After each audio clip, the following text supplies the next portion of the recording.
All right, so how to learn your streets. This is going to be a guide to develop your new drivers. I was a captain at one of our busiest fire stations for 8 years, and so developed a lot of drivers while I was there.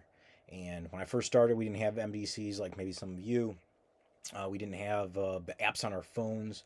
We had maps and a street guide and a radio. So you need to know where you're going.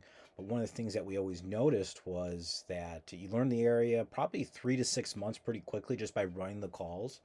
And we kind of lost that. So this is kind of what I want to touch on here. And I see this come up a lot with new drivers that we just don't know the area like we used to. So, kind of said before, technology is great. It allows us to be able to find an address real quick on your phone, wherever you're navigating, right? It's awesome, but there's side effects to it, right? Drivers aren't learning their area. They definitely rely on their phone a lot. And if they don't have it, they're asking the officer for turn-by-turn directions, and that's not what the driver position is. They need to know their area and be able to get you there and operate everything. So I do have a cure for that, and that's kind of what I want to touch on here. What I found kind of taking what we used to do and applying it now, and how well it works. So here's the simple way of it: is you need to know your city's grid system. Years ago, I worked out in the southwest suburbs of Chicago, and we had an address system that it was a numerical value, like 1, 2, 3, 4, 159th Street. So just by that, by knowing your city's grid system, we would all know, I should say everyone, we knew right where it was. Oh, this is the northeast corner of town. We know where it is, and you can get there. But most cities still have a grid system. Where I work now, we have a lot of names to the streets, but all those street names actually have a numerical value. So the first thing we go over is know your north, south, east, and west, right? That's a gimme. But also, is your city set up like for ours, the northeast side of the street, for the most part, it's not 100%, and we learned that through trial and error, is if the address is on the northeast side, it's going to be odd in my city. If the address is on the southwest side, it's going to be even. So this way hey, this is 1915. That's an odd number, so it's going to be on the north side of this road because I know that road runs east-west. So know that system first. And this is something that we just kitchen table talk, right? Use on the whiteboard, make sure they understand it and can explain it. Because if they can explain it and teach other people, they know it.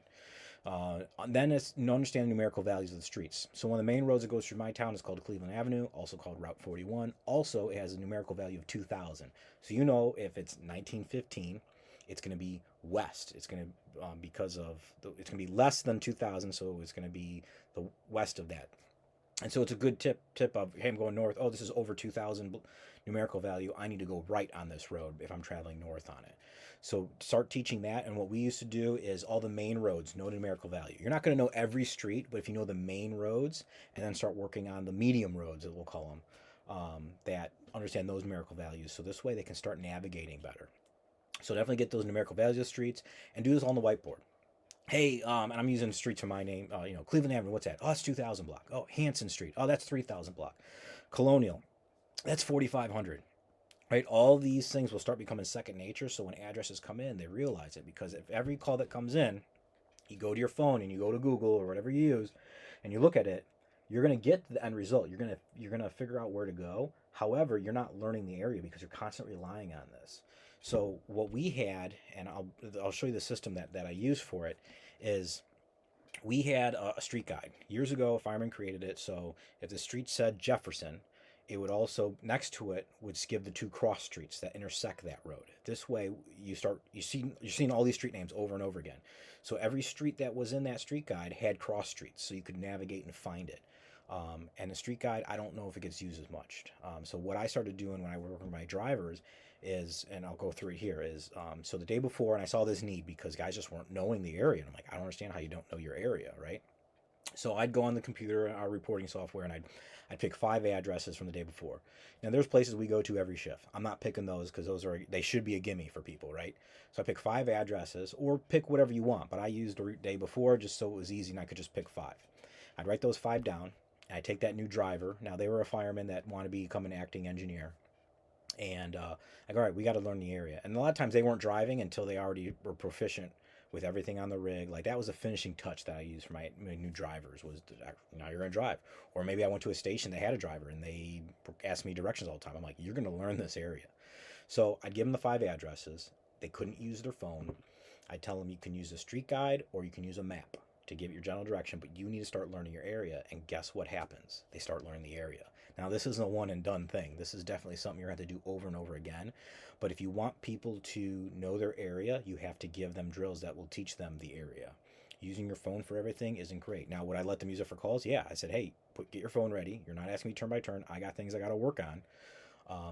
But use your resources. And so in training, when time wasn't of the essence, get your street guides, get the map. I don't want you to use electronics because you have tools you can use by learning it. One of the stations, we actually had a map of our first 2 area printed out so they could go there first and kind of get an idea of where they were going. And then when we got to the street, all right, what are we looking for? Don't rely on me to tell you when to stop. I've had engineers in the past that drove right by a fire. They were just looking for a big glow. I said, would you like to bring me back to the place that's on fire now? And they gave me this dumbfounded look. This is another story for another time. But it's important to know your first 2 area. And if you're an officer struggling with your new people, this is something that I know helped me with it. And so I kind of wanted to put this short presentation together so you can use it also. So remember, talking is not doing. You can talk about knowing your area all you want. You actually got to go do it and drive it. And that's why I say, hey, give them the addresses, go find it. Put the work in and you'll get the results. Repetition is key. Keep doing it over and over. So if you want more resources like this, just head to this website, www.johnlovato.com. I've got a training plan in there. I've got books, leadership books for your resources, a log book to use for kind of planning your day, whatever the case is, and even a self-paced leadership development program. So that's all I got for you guys, and I'll talk to you next time.